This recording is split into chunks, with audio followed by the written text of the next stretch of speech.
নমস্কার বন্ধুরা, আমার চ্যানেলে জানাই সবাইকে স্বাগত। আশা করছি সকলে খুব খুব খুব ভালো আছে। তো বন্ধুরা, ভিডিও দিতে একটু লেট হয়ে যাচ্ছে।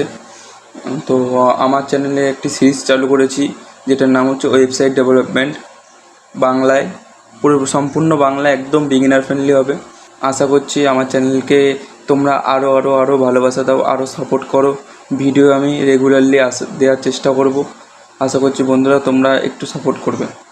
তো আজকে যেটা ব্যাপারটা জানবো, আগে দিয়ে আমরা এইচটিএমএল কীভাবে ভিজুয়াল স্টুডিও কোডটা ইনস্টল করতে হয় এবং এইচটিএমএল জিনিসটা কী, এইচটিএমএল টেমপ্লেট যেটা আছে সেটা কীভাবে লিখতে হয় সেটা একদম দেখিয়েছিলাম, এবং এইচটিএমএল কীভাবে রান করতে হয় সেটা দেখিয়েছিলাম।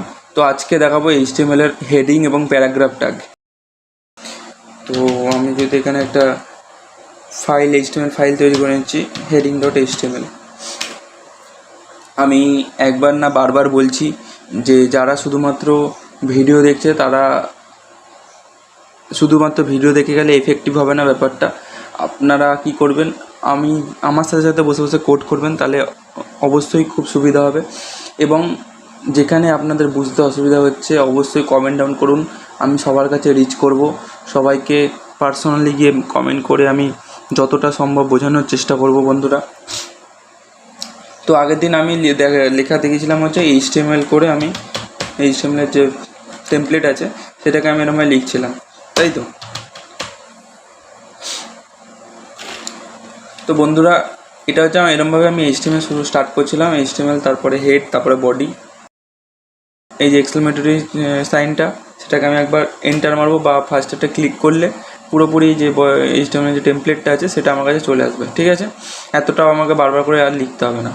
এবার আমি যদি এখানে বুঝিয়ে দিই, তো প্রথমটা হচ্ছে ডক টাইপ এইচটিএমএল, মানে হচ্ছে এটা হচ্ছে বোঝানো হচ্ছে যে আমি এইচটিএমএল5 কোড করছি, ঠিক আছে। এটা এইচটিএমএলের 5 ভার্সন চলছে বর্তমানে। তো এই যে ডক টাইপ এইচটিএমএল লেখা মানে হচ্ছে এটা আমি HTML5-এ আমি HTML-এ কোড করছি, HTML5-এ আমি কোড করছি। তাহলে কী হবে, ডক টাইপ HTML লিখলে আমি অনেক যে HTML5-এ যে নতুন নতুন কিছু ফিচার্স এসছে সামান্য সেই ফিচার্সগুলোকে আমি ইউজ করতে পারবো, ঠিক আছে, আর কিছুই না। তো ডক টাইপ HTML এটাই। তারপরে HTML নর্মালি ইংলিশ, হেডের মধ্যে যেটা বলেছিলাম, এই যে টাইটেল, মেটা, এইগুলোর ব্যাপার আমি পরে দেখব। এখন এগুলো নিয়ে বেশি কনফিউজড বা বেশি ভাবনা চিন্তা করার কোনো দরকার নেই, সবই দেখানো হবে। তো এখানে টাইটেল, হেড, বডি। এবার আমি আগের দিন বলেছিলাম যে আমি যা কোড দেখাতে চাইছি সেই কোডগুলো আমি সবসময় বডি ট্যাগের মধ্যে লিখবো। তো আজকে আমি প্রথমে হেডিং ট্যাগ লিখতে চাই।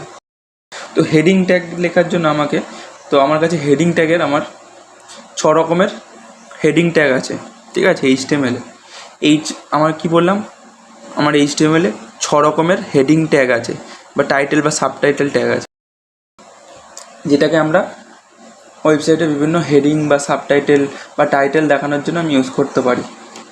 এটা নর্মাল আমি একটা লেখা দেখাই, দিস ইজ টাইটেল।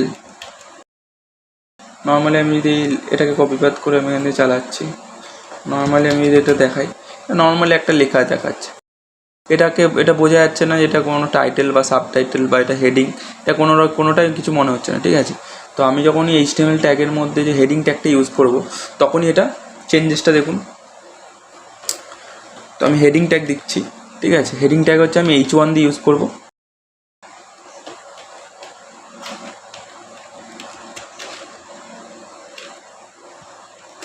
তো সিম্পলি এরকমভাবে H1 যা ক্লোজ হচ্ছে, তার মাঝখানে আমি যে টাইটেলটা দিতে চাইছি সেটা আমি লিখলাম। তো এখানে যখন আমি এবার আগে এটা ছিল, আমি যখন রিফ্রেশ করবো, দেখুন এবার দেখে মনে হচ্ছে এটা একটা হেডিং, ঠিক আছে। আপনি যখনই কোনো প্রজেক্ট করছেন বা কোনো কিছু ফরম্যাট কোনো ডকুমেন্টসে লিখছেন, তো আপনি যদি পুরোটাই একই রকমভাবে লিখেন, তাহলে লেখাটা একদম বাজে লাগবে দেখতে। সেখানে আমরা কি করি, কিছু হেডিং, টাইটেল, সাবটাইটেল আমরা করে ইউজ করে লেখাটাকে আরও সুন্দর করে বানাই। সেরকমই একটা ওয়েব পেজে নর্মাল যদি সব লেখা যদি একই রকমের হয়ে যেত, তাহলে দেখতে অতটা অ্যাট্রাকটিভ হতো না। সেটার জন্য আমার কাছে HTML-এ এই যে হেডিং ট্যাগগুলো আছে। তো H1টা হচ্ছে সবথেকে প্রথম যে হেডিং ট্যাগটা, ঠিক আছে। এরকম করে আমার H1-এর মতো আমার কাছে আমার কাছে 6 রকমের আমার হেডিং ট্যাগ আছে আমার কাছে। তো আমি এটাকে 6বার কপি করি, দেখিয়ে দিই। তো এটা H1, এটা সেরকম সেম H1-এর মতো same to same, H2, H3, H4, ঠিক আছে, H5, H6। তো প্রত্যেকটা একই টেক্সট আছে, আমি পরস্পর নিচে নিচে আসবে, দেখেন ডিফারেন্সটা কী হচ্ছে। H1 থেকে H6 পর্যন্ত আমি যেগুলো লিখলাম, H1, H2, H3, H4, H5, H6, তো প্রত্যেকটার হেডিংয়ের কী ডিফারেন্স আসছে দেখুন। প্রথমত সাইজ বাই সাইজ একটা ডিফারেন্স আসছে। তো আমার কাছে মোট যদি জিজ্ঞেস করে যে HTML-এ কটা হেডিং ট্যাগ আছে, তো সেখানে বলতে হবে 6টা হেডিং ট্যাগ আছে, ঠিক আছে, H1, H2, H3, H4, H5, H6, ঠিক আছে, এরকমভাবে আমাকে লিখে যেতে হবে। আচ্ছা, এগুলোকে সব করা প্রথম অক্ষরগুলোকে আমি বড় হাতের করে দিই একবার।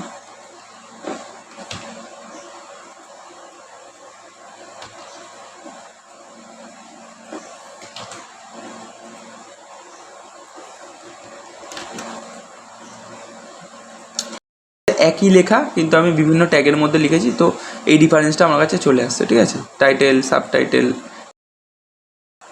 তো ব্যাপারটা হচ্ছে এটাই যে আপনাদের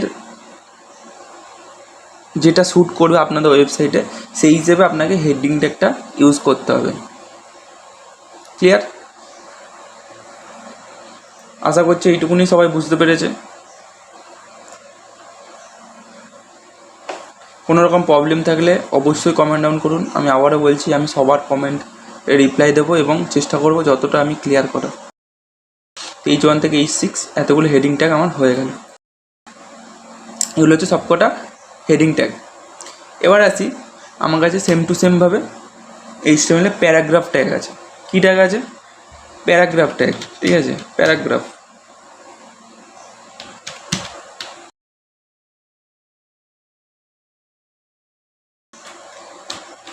প্যারাগ্রাফ করার জন্য আমাকে পি ট্যাগটা ইউজ করতে হবে। ওকে, তো এখানে আমি যদি কোনো ডেমো টেক্সট বা যেগুলো লিখবো সেটা এর মধ্যে লিখতে পারি, যে কোনো টেক্সট। এখানে একটা ডেমো টেক্সট, যে ডামি টেক্সট আছে লরিম এক্সাম, সেই টেক্সটটা আমি জাস্ট এখানে লিখলাম। তো এখানে আমি করি, রিফ্রেশ করি, দেখুন এগুলো হচ্ছে সব হেডিং ট্যাগ, এটা হচ্ছে প্যারাগ্রাফ ট্যাগ। ডিফারেন্সটা বুঝতে পারছেন লেখাটা? তো আমি প্যারাগ্রাফ ভেঙে ভেঙে যখন লিখবো, তো প্রত্যেকটা আলাদা আলাদা প্যারাগ্রাফ দিয়ে দিয়ে আমি পি ট্যাগ যেরকম ইউজ করবো। আবার যদি আমি লরিম এক্সামটা ইউজ করি, এরকম প্রত্যেকটা প্যারাগ্রাফ ব্রেক ব্রেক করে করে লেখাগুলো আসবে। বুঝতে পেরেছেন? তো আমি প্যারাগ্রাফ ট্যাগের জন্য পি ইউজ করব, পি ট্যাগ ইউজ করব, আর হেডিং ট্যাগের জন্য আমার কাছে 6টা মোট ট্যাগ আছে, যেটা হচ্ছে H1 থেকে H6। ক্লিয়ার? আশা করছি সবার কাছে ক্লিয়ার ব্যাপারটা।